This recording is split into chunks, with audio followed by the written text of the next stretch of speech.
Assalamu alaikum viewers. Once again, I'm here in your services. So, with a new topic that is a poem written by Philip Arthur Larkin named Mr.Bleany. So, let's begin with our today's topic without wasting your time. So, Bismillahirrahmanirrahim.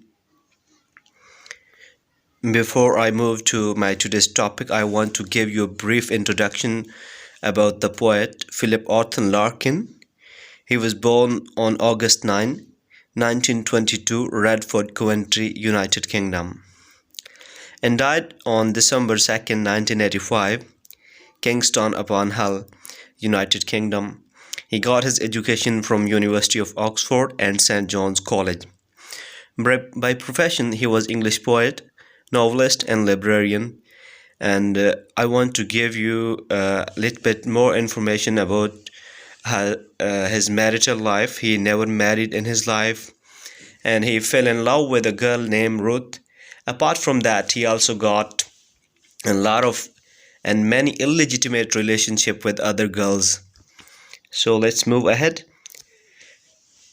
His first book of the poetry, that was North Ship, published in 1945, and after that successively his two novels appeared. The first one is A Jill, that was published in 1946, and another one named With a Girl in Winter, that was published in 1947.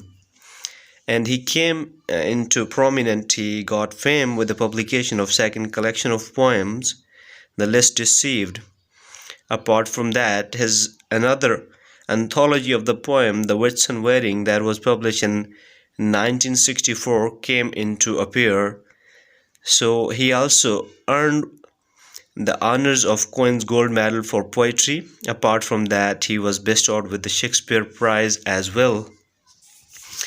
So move to the critical analysis of the poem, that was published in a magazine named The Listener on September 8, 1955, and later on it was included into an anthology, The Whitsun Wedding. And this poem contains 7 stanzas, each stanza followed by the quatrain. Quatrain is a style of writing in which each stanza contains the 4 lines. So each stanza in this poem written in a quatrain form. So every stanza follow the regular rhyme scheme of A B A B at the end, and this poem is written in autobiographical form. Autobiographical is a way of writing in which a writer gave the depiction of his own life. So in this poem we can see the autobiographical element of the writer as well. As far as setting of the poem is concerned, it is modern time period. It's written in modern era. The house of landlady, the room of Mr.Bleany. There are 3 characters in this poem. The first one is the landlady. She is the owner of that house, and Mr.Bleany, he was the previous tenant, and the narrator is the new tenant who want to take that room on rent. As far as the direct description of the room is concerned, so there was a single bed, an upright chair, 60-watt bulb, no hook on the door, and its condition was outworn. So here is a pictorial representation of that environment of that room, you can see here.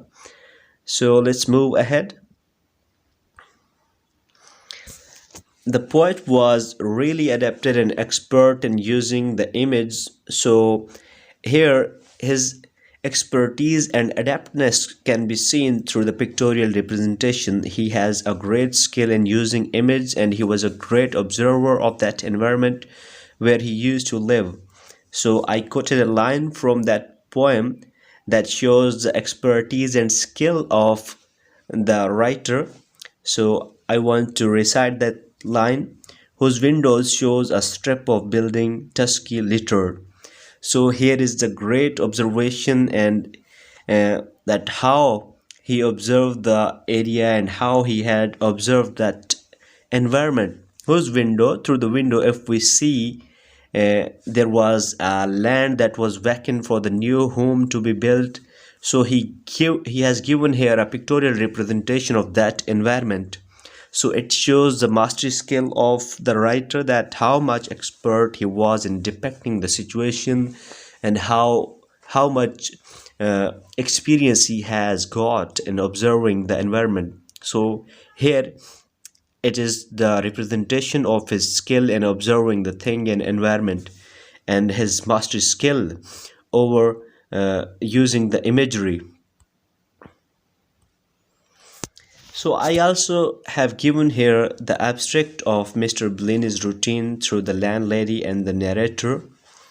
So landlady, she was the owner of the house. She introduces Mr. Bleany's routine to the new tenant, and she tells that he used to work at the bodies and his hobby was the gardening. She told him gardening was hobby because she wanted the new tenant to work and take the responsibility of the gardening.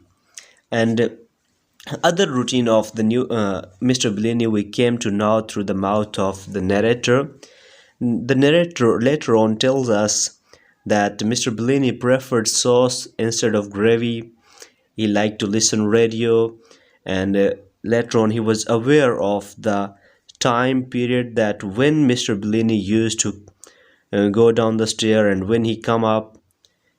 And he was also aware of the habit of Mr. Bleany, that he also used to bet in the football matches to overcome his financial crisis. So narrator also tells us that summer holidays he spent in Frenton Falk. Frenton Falk is a seaside area in England.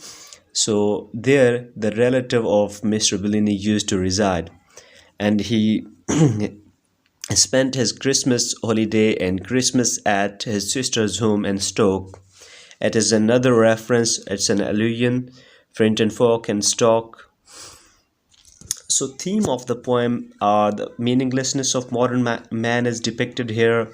Apart from that, the disillusionment, modernism, modern advancement, criticism on modern man. So one by one we discuss them.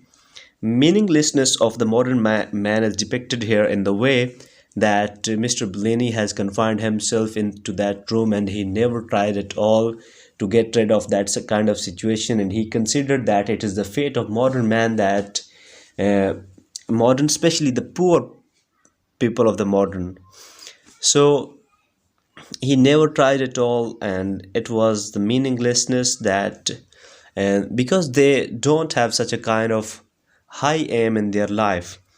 Disillusionment in the sense that modern man has lack of faith in God, as well as they have the lack of self-reliance too. So that's why the theme of disillusionment can be represented. Modernism and modern advancement can be seen in the form of the advancement, as the radio is an advancement of modern time period. Apart from that, the electricity, the bulb that was shown, that was in that room, and it is also criticism on modern man.